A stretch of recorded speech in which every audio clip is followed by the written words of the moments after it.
Hi, friends. Welcome to week number 4, session number 4 of our Lenten Bible study called The Old Stories, in which we are taking a look at the earliest stories in the scriptures, Genesis 1 through 11. We are in the midst of the pandemic, the coronavirus pandemic, which is, of course, worldwide now, but we in the United States are being prevented from having gatherings of more than 10 people, certainly more than 50. So these videos are a continuation of the study that was begun 3 weeks ago here at First United Methodist Church of Waxahachie.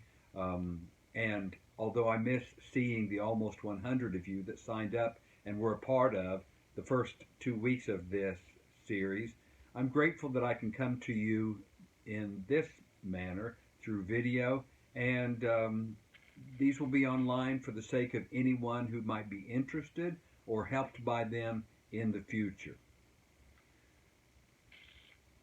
Today we take a look at Genesis, the 4th chapter, the story of Cain and Abel. I remind you that these stories are rightly considered primordial.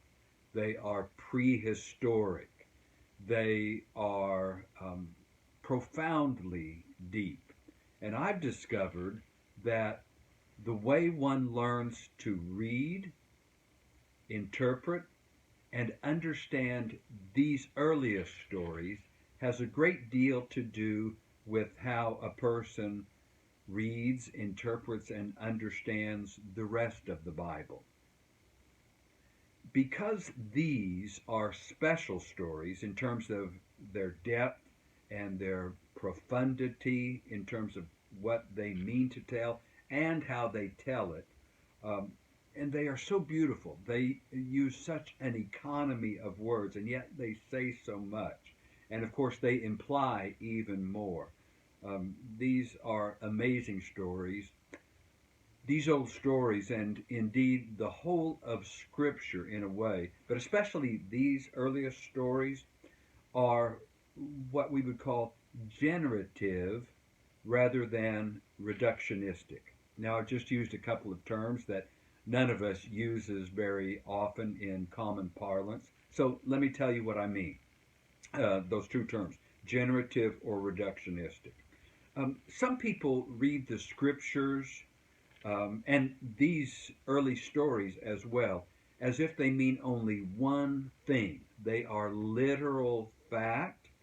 They pare it down. They reduce the story to its essential meaning, or in their view, the real truth. For instance, God made the world in 7 24-hour days. That's it. It says it. That's what we're supposed to believe and know. Next week, we will take a look at the story of Noah and the flood. There are those who believe it to be a literal event. I'm not here to say that it wasn't based upon a real flood, but the story says that it covered the entire earth. Our best scientists tell us that there's no way this is possible. There's not enough water, even if Antarctica and the polar ice cap melted, for there to be that much water on the earth. I've often wondered when I read that story as an adult, because it means one thing as a child, and it conveys important truths that any person of any age can understand and ought to know and remember. I've often wondered as an adult, however, how did the penguins get there? How did the kangaroos get there if they were on Australia? Well, people read the Bible this way, and they pare it down to one essential truth, and that's one way to read the Scriptures. This is good in the sense that it reflects our hunger to know, this inner curiosity that God has put within all of us. It's reflected in that story of Eve and the serpent of the garden. She drew close. She was interested. She was intrigued. Hopefully it pays off. It is seen in more productive pursuits as well. um, the hunger after science, the hunger to know about ourselves, the hunger to know how to make the world work better. So some people are attracted to that sort of reading of scriptures because there is some assurance in that. We feel it in our hearts. It has a calming effect. Um, Folks or congregations or preachers who preach, we know exactly who's in and who's out. We know what God has said about those who are pleasing to the Lord or those who are an abomination to the Lord. And when I hear that sort of preaching, that sort of certainty about almost everything, I want to ask, have you really even read the Bible? Have you noticed what God does with the unlikeliest of characters? Have you not read that part about Nineveh? All those profligate people, those sinners, and how God decided, I want to save the city of Nineveh. That comes from the story of Jonah. Um, the world really isn't that kind of place. We should know that from that first story in Scripture um, about a perfect garden with a talking serpent. Hey, it seemed like everything was fine, but no, we live in a place where there's temptation, where there's danger, where there is evil. Um, So there's an attraction to reading these stories in that fashion. This is reductionistic. The other attraction to this, and it's also a danger, is that when you've got it, you've got it. I know the answer. Uh, 7 24-hour periods, flood that covered the whole world, two of every animal of every kind. Um, you boil it down to this one thing, and although there's an assurance in feeling, I know the answer, the danger is we no longer, if you take this to its logical conclusion, we no longer have a need to grow. We no longer have a need to explore, to ask questions. Um, we've got the law, we've got the scriptures, we've got our understanding of scripture, we've got what my denomination says. Jesus serves as one very important example of someone who asked some questions about the way things were. Questions about the scriptures of his day. And by the way, we Christians hold the Old Testament to be holy as well. Read Matthew 5, where he says, "You've heard it said of old," and then he quotes the Old Testament, "but I say to you." You've heard it said, an eye for an eye, a tooth for a tooth, but I say to you, turn the other cheek, forgive others. Now, I should make it plain that this sort of thing makes people uncomfortable. I mean, we love Jesus. We're okay with him questioning the Jews and showing them a better way. But what about when it comes to us? What about when it comes to what we have traditionally held? Let us not forget that the role of women, the acceptance of slavery, even polygamy, all of these things were a part of our heritage at one point. It makes people uneasy to examine the present with that sort of frame of reference. Um, why is that? I don't think it's that we are unwilling to grow. It's just that we're reluctant because we at least know where we are. We don't know where that future thing is going to lead. I mean, if we start accepting all kinds of people, my goodness, where's that going to lead? Race mixing, acceptance of people with different lifestyles, different sexuality. I mean, it's scary. Um, Even other religions. What if the Jews really are saved? What if the Muslims really are somehow our family because they too came from Abraham? But back to the matter of these stories being generative rather than reductionistic. Um, these stories are generative through the ways that they generate They create so many interpretations. They are intentionally vague on some matters. And that is how they continue to speak. Pardon me. They are, by the way they are written, representative of so many other situations. Take, for example, today's story of Cain and Abel. If it's just about them, if it's only a story about this first human family, then it's a sad story, uh, but it just happened to them, and that's that. But if we understand it to be a story um, in the way that I think it's meant to be understood, as symbolic, mythological, representative, then it continues to speak on all kinds of levels, even into the present. It speaks on the personal level. It speaks on the interpersonal level. It speaks sociologically, racially, nationally, politically, internationally.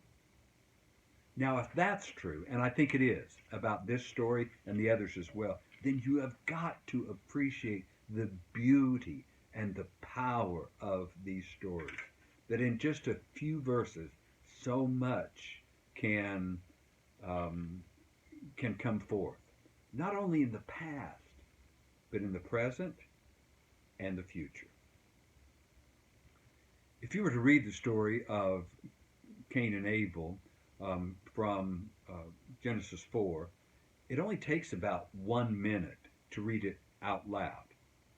And yet, it is almost inexhaustible in the way that it continues to speak, which is to say that there's no way that I or any other person is adequate to the task of giving a full explanation of this story in the 45 minutes or so that I hope this session will take. And I've already used up, 12 minutes already.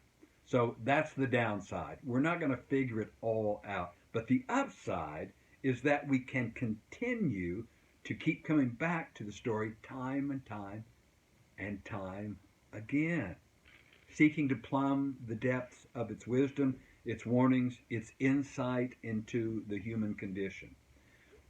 I want to advocate for knowing these stories and knowing them well in such a way that they become a part of us, that we carry them around in our heads, because that's how important they are. Just as knowing 2 plus 2 equals 4 and 4 plus 4 equals 8 is very helpful for doing business and counting things and figuring things out as we go through our lives, because you never know when you're going to need that sort of information. So are these stories.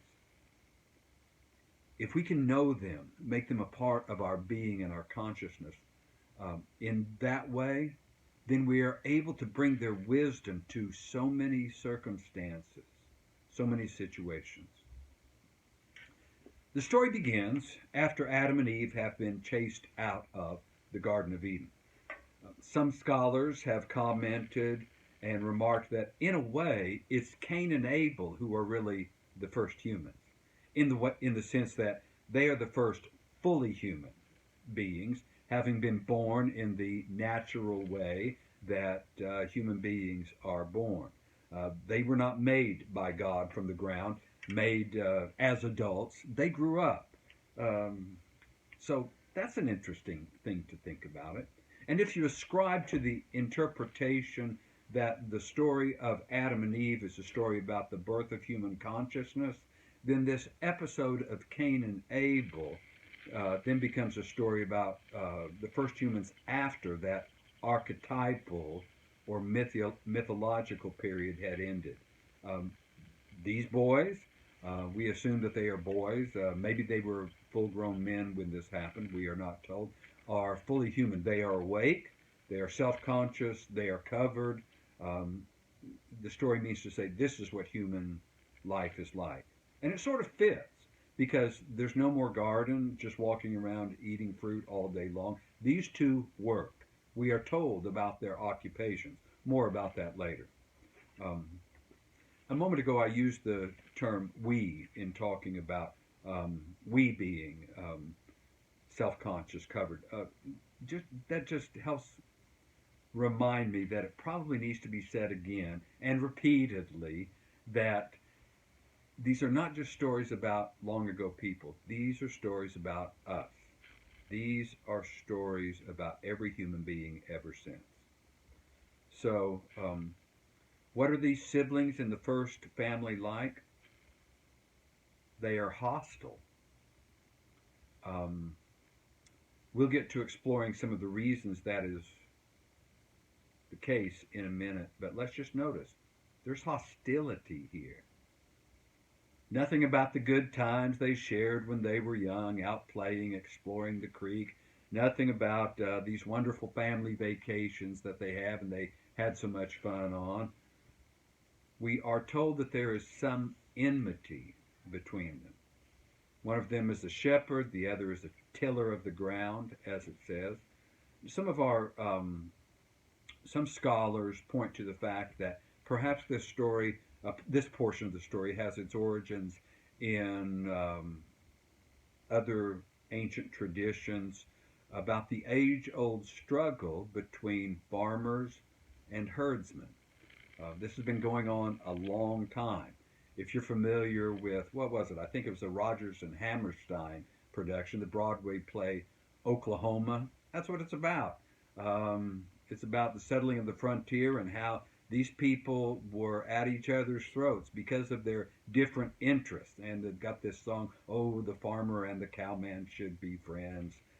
But be that as it may, regarding the fact that they are representative of different cultures. The real action in the story has to do with this business of the offerings that they brought to the Lord. And this is one of those cases when people, I think, sometimes have tried to fit square holes into round pegs or vice versa. I've heard some really interesting sermons, very creative and unique sermons about this, saying, oh, this blood sacrifice was a foreshadowing of God's offering Jesus upon the cross. Blood sacrifices are better. This, of course, ignores the Jewish tradition, and these are the Jews' scriptures, by the way. These stories come from their tradition. But such a Christian interpretation ignores the Jewish tradition that acknowledges you can bring whatever it is you have, whatever it is you produce, grapes, wine, olive oil, animals, grain, whatever. Now, regarding Abel's offering, the text does have a couple of details that we need to notice. Again, the economy of words. Just a couple of words, but significant things being intended by their inclusion. It says that Abel gave of the firstlings of his flock. This was a real sacrifice. This was first, best, in the way that a proper tithe is to be given. We bring the first grains. We bring the first fruits of the olives or the grapes to the Lord. There's something significant in there. Cain's is not described that way. It simply says he brought an offering of the fruit of the ground. The indication seems to be that this was just an ordinary offering. Maybe he didn't put his heart into it. Maybe he didn't think through it. We don't know. That can be read into it. It's certainly there. We are told that God seems to appreciate or have regard for the offering of Abel, but for Cain and his offering, he had no regard. Now it gets interesting. Why? Was it because Abel put something into his, Cain did not? Did one think through it and plan? Did one have proper feelings about what this was supposed to do and accomplish? Maybe God just likes Abel better. We don't know. And lest you dismiss that last comment as somewhat speculative, read the scriptures. Um, we know that there's anger and resentment between these two brothers.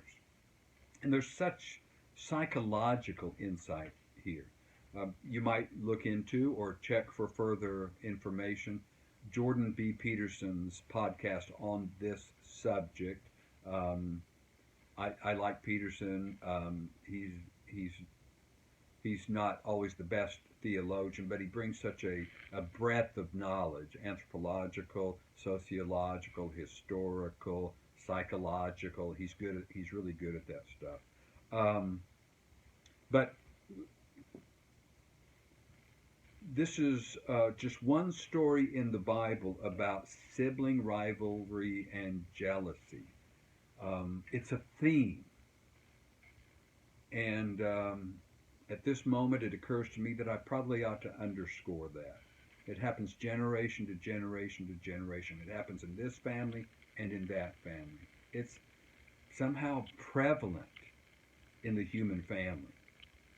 Ishmael and Isaac. One becomes the father of the Muslim people through the Prophet Muhammad, the Arabs, and the other becomes the father of the Jewish people. Jacob and Esau. One of them threatening to kill the other one for what he did to him next time he sees him. And then even in the next generation, Joseph and his brothers. Joseph just seems to be one of those people that irritates you. He's got it together so much. He certainly doesn't lack for self-confidence. He would come down in the morning, proclaim to his brothers, I had a dream about you guys serving me one of these days. That would get on my nerves as well. But out of these stories, it's not always the older, which, by the way, was the favored son, or, favored son, because unfortunately during this patriarchal time, the girls didn't inherit. It's the boys who did. But sometimes it's the younger that God prefers. Sometimes it's the scoundrel that God chooses. That's the case in Jacob. He was a cheater. He was looking out for number one. He was very selfish. He didn't do a whole lot in terms of honoring God, and yet God had decided, you're the one. And if God doesn't really prefer people, but this is the way it was written, we've got to acknowledge it sure appears that God does. So, Cain is very angry about this. God likes your offering, doesn't like mine. What's up here?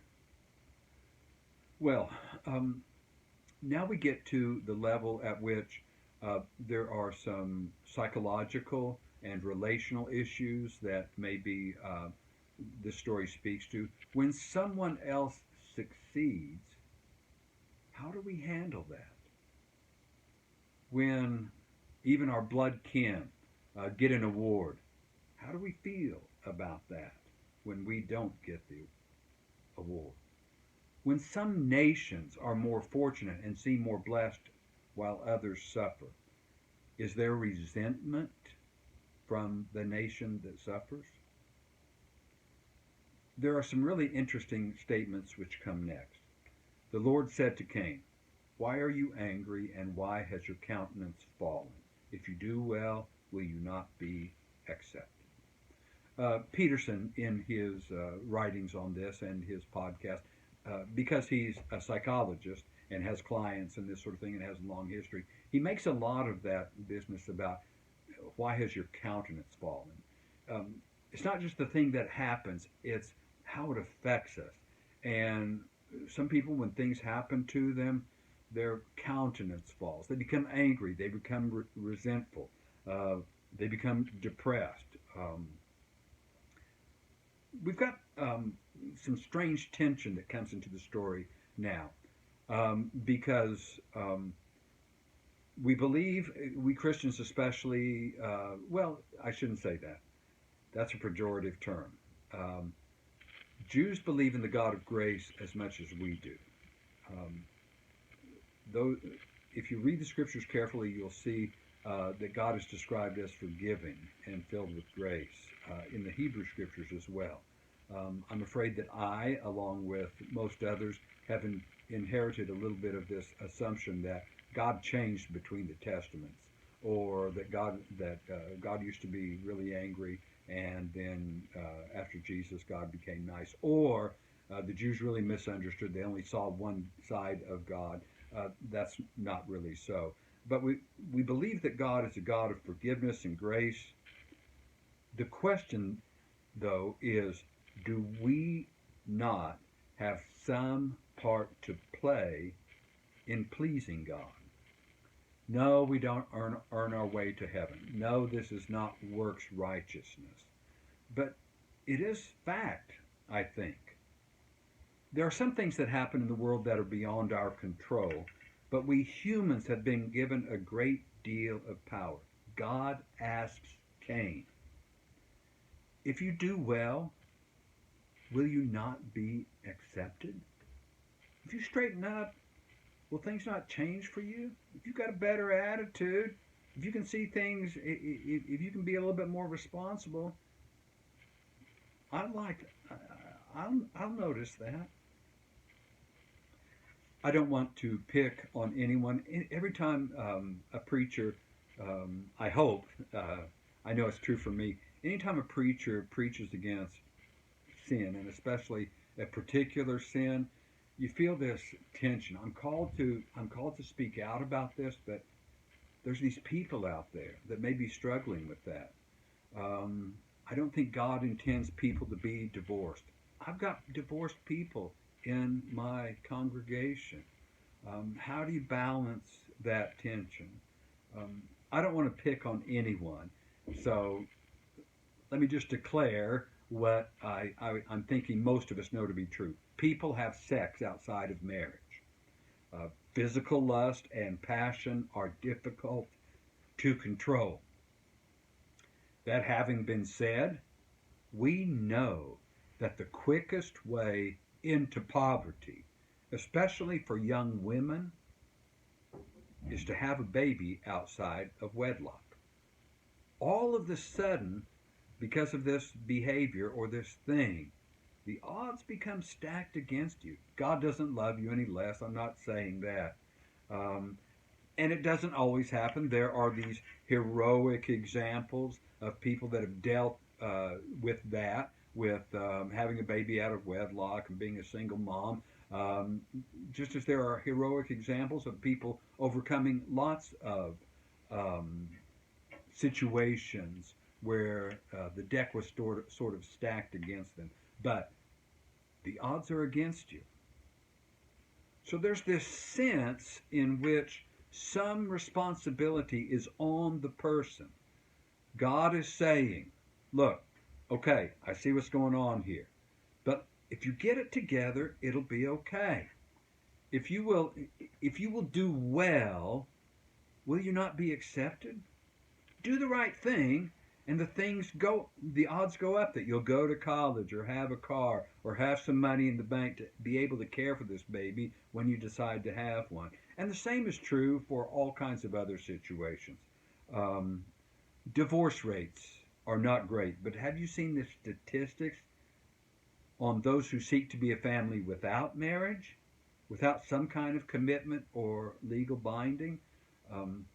What were you thinking?